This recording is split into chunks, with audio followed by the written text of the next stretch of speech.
सदर साहबा, हम देख रहे हैं कि सदर ट्रंप जो थे वो अमेरिका का खुद और अपना मजाक बनाकर बैठे हुए हैं। जिन इत्तेहादियों का वो मजाक उड़ाते थे, अब उन्हीं से वो मिन्नतें कर रहे हैं कि हमारी मदद करें स्टेट खुलवाने में।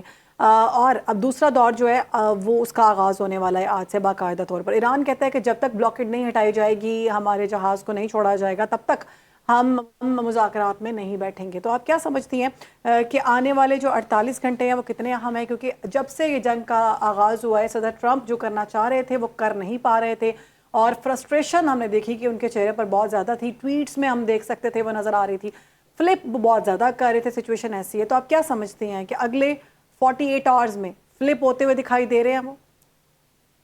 अच्छा, सर ने बड़ा राइटली पॉइंट आउट किया है नेटो के बारे में। मैं बीच में आऊँगी यूके की भी सिचुएशन को और दीगर इत्तेहादियों को, कि जिनके बारे में ट्रंप हमेशा से ये बात करते आए हैं कि जब मदद की ज़रूरत पड़ी और जब हमें ज़रूरत आन पड़ी तो आप लोग जो है वो पीछे हट गए और हम इस बात को भूलेंगे नहीं। सिमिलरली आपने बात की फ्लिप सिचुएशन की, तो आप ये देखिए कि अगेन जहाँ तक उनकी ट्वीट्स का ताल्लुक है, तो हम ये देखते थे कि B2 बॉम्बार्स भी बात होती थी, बूट्स ऑन ग्राउंड वाली सिचुएशन भी जो है वो क्रिएट करने की कोशिश की थी। फिर एक ट्वीट आया था कि हम इस वक्त की जो सिचुएशन है इंटरनली भी और एक्सटर्नली भी, कि जिस तरीके से डोनाल्ड ट्रंप ने हमेशा अमेरिका फर्स्ट का नारा लगाया था, लेकिन इस टाइम पे वो अमेरिका फर्स्ट के बजाय इजराइल फर्स्ट की पोजीशन पे आके खड़े हुए हैं।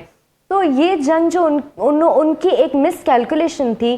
कल डोनाल्ड ट्रंप ने खुद भी कहा था कि इस जंग को मेरे पे मुसल्लत किया गया है, और वो मुसल्लत किसने किया गया है? Again we all know and we all are witnessing that कि इजराइल इसके अंदर एक वो पार्टी है जो अपनी मैलाफाइड इंटेंशन से इस खित्ते के अमन को कंप्लीटली सबोटाज कर रहा है।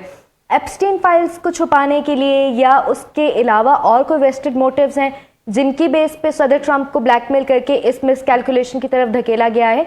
तो ये जंग इस टाइम पे जो तकरीबन 45-50 दिन की है, वो डोनाल्ड ट्रंप के लिए ख़त्म करना उनकी एक बहुत बड़ी मजबूरी है। लेकिन देखने वाला फैक्टर ये है कि जब डोनाल्ड ट्रंप इस मुआहदे की तरफ आते हैं कभी या मुज़ाकरात की तरफ आते हैं या कुछ रोज़ की जंग बंदी की तरफ आते हैं, तो इजराइल की तरफ से एक बहुत बड़ा बैकलैश सामने आता है, चाहे वो लिबिया के ऊपर अटैक करने की सूरत में हो या मज़ीद ईरान को निशाना बनाने की सूरत में हो।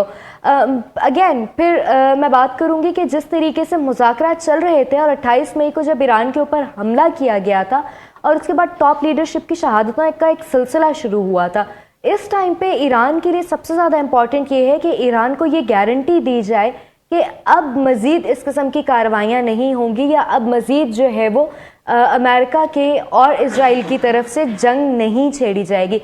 लेकिन उसके अंदर इम्पॉर्टेंट पॉइंट ये है कि ये गारंटी उठाने के लिए तो ना यूनाइटेड नेशंस जो है वो इस पोजीशन में है या राजी है, ना दुनिया का कोई और मुल्क, कोई और खित्ता या कोई इत्तेहाद जो है वो अमेरिका की और इजराइल की ये गारंटी उठाने के लिए तैयार है कि ये जंग अब नहीं छेड़ी जाएगी। फिर उसके बाद जो जिस किस्म के मुतालबात रखे गए हैं ईरान के सामने से कि उनका जो लॉस हुआ है उसको पूरा किया जाए, तो कोई भी इस किस्म के मुतालबात ईरान की तरफ से सामने नहीं आए हम अभी तक की जंग में या मुज़ाकरात के ऊपर, कि जिनको हम ये कहें कि वो इम्पॉसिबल सिचुएशन थी। राउंड 1 में भी हमने देखा कि ईरान ने बहुत मैच्योरिटी का मुजाहरा किया था और मुज़ाकरात से उठ के जाने वाले जेडी वेंस थे। यकीनन अभी तक जो है वो खासी लॉजिकल चीज़ें ईरान की तरफ से आ रही हैं, यहीं से बात आगे कंटिन्यू करेंगे। मैं पहले सिद्रा सदुज़ई साहिबा, मुझे ये बताइएगा कि ईरान के लिए तो ऑब्वियसली ये एक ऐसी सिचुएशन है जिसमें डू और डाई का मामला है और वो पुरज़म भी हैं कि वो शिकस्त देंगे और उनके बयानात भी इस सिलसिले में हमने देखे हैं खासे पुरज़म किस्म के।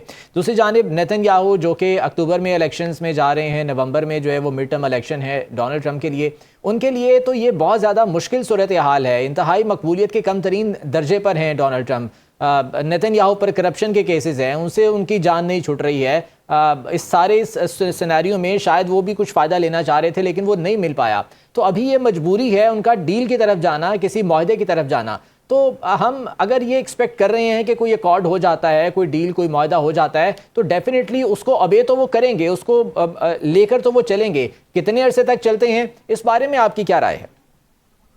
अच्छा, सिर्फ करप्शन के केसेस नहीं है नेतन्याहू के ऊपर, बल्कि नेतन्याहू तो इंटरनेशनल क्रिमिनल कोर्ट से जो है उनके वारंट गिरफ्तारी भी जारी हुए हुए हैं जेनोसाइड के केसेस में। सिमिलरली अगर मैं बात करती हूँ डोनाल्ड ट्रंप की, तो उनके भी वारंट जारी हो चुके हैं और सदारत के मज़े लेने के बाद ये डेफिनेट सी बात है कि वो जेल की सलाखों के पीछे होंगे। सेकेंडली आपने बात की कि किस तरीके से ये they will abide by the मुआहदा।